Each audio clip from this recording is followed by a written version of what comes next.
with me Najwa Hanifah and my friend Ainul Muthi'ah.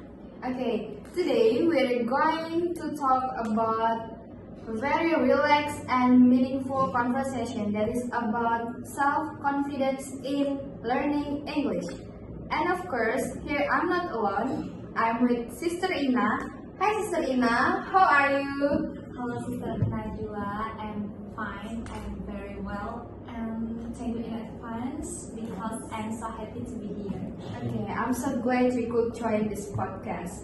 Okay, before we jump into the topic, tell us a bit lately. In what context do you use English the most? Mostly for college excitement, of course, and then a lot of materials and articles that I have to read are in English. So, willingly I keep encountering English all the time. Okay, yes, that's so relatable. Many students end up using English because of academics demands, not because they seek it themselves, but that actually shows that the exposure is already there. So sometimes when we have to speak, we suddenly feel like freeze. Do you ever feel like this too, Sister Ina? Very often, of course. Okay. Especially when I first started learning English, I was afraid of making mistakes, afraid of judge, afraid of sounding weird. Even that making mistakes is totally normal, right? Yes, I think it's normal. And I think often the problem is not just about ability, it's about confidence. I think all of people ever feel like less confidence. But in your opinion, why is confidence very, very important when we start to learning English? Confidence, the power of self-confidence, right? Confidence because language is a skill that you need to use, Najwa. Okay. And confidence opens the door for us to totally practice. For example, Zainab in his article, Zainab in his article, he said about self-confidence is a crucial foundation for both academic and social achievement, including learning English. He also emphasized that confident students are more willing to take risks and are more active in the learning process. Okay, that's very great knowledge. I agree with that statement you say that from the article. And several studies I have heard and read say the same. Like that confidence is very influenced by internal factors like maybe motivation and external factors like support from the teacher, from the parents, from the environment, like maybe the friends, like that. Okay. Exactly. Let me add something, Najwa. On the article entitled "Student Self-Confidence and Its Impacts on the Learning Process" by Omido and David.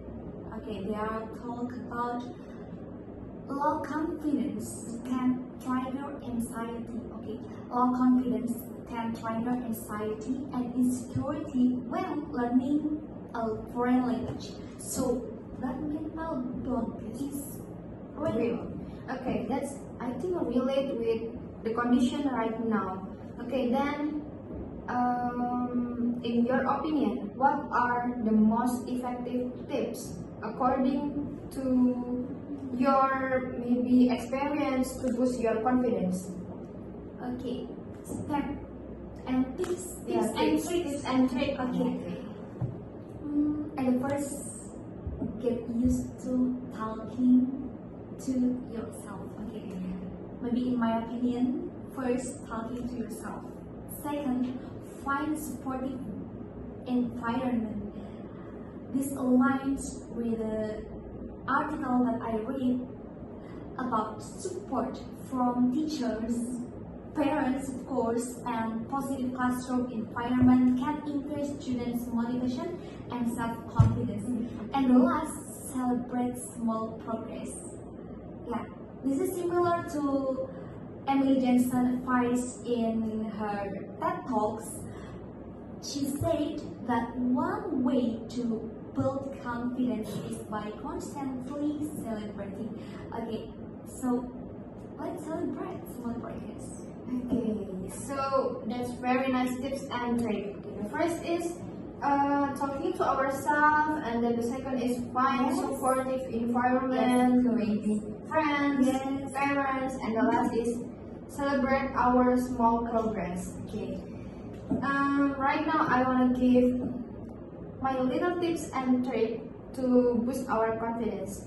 I like using fake confidence, pretend first, and I think eventually it becomes real confidence. That's true. Yeah. Sometimes confidence is simply the choice to be brave first. And if you want to more structure to practice, there's also research from Adela showing that techniques like storytelling, and then work in pairs, and then group discussion, and then presentation really help to improve students' confidence and speaking skills. Okay, that's very amazing.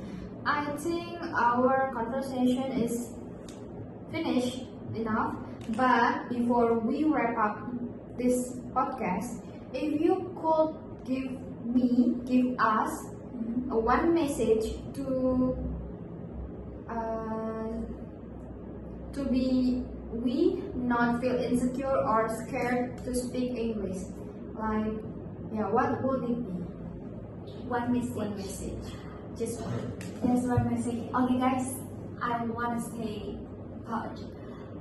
Practice makes perfect.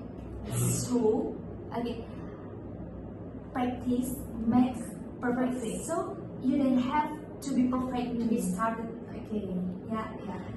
And keep shining and reach your dreams. Keep shining and reach your dreams. Okay. That's so perfect and sweet. Okay. Thank you so much, Sister Ina, for this insightful conversation.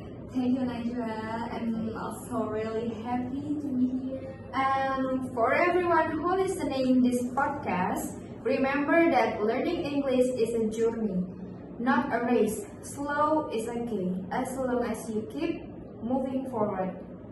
Okay, see you on the next episode. Bye.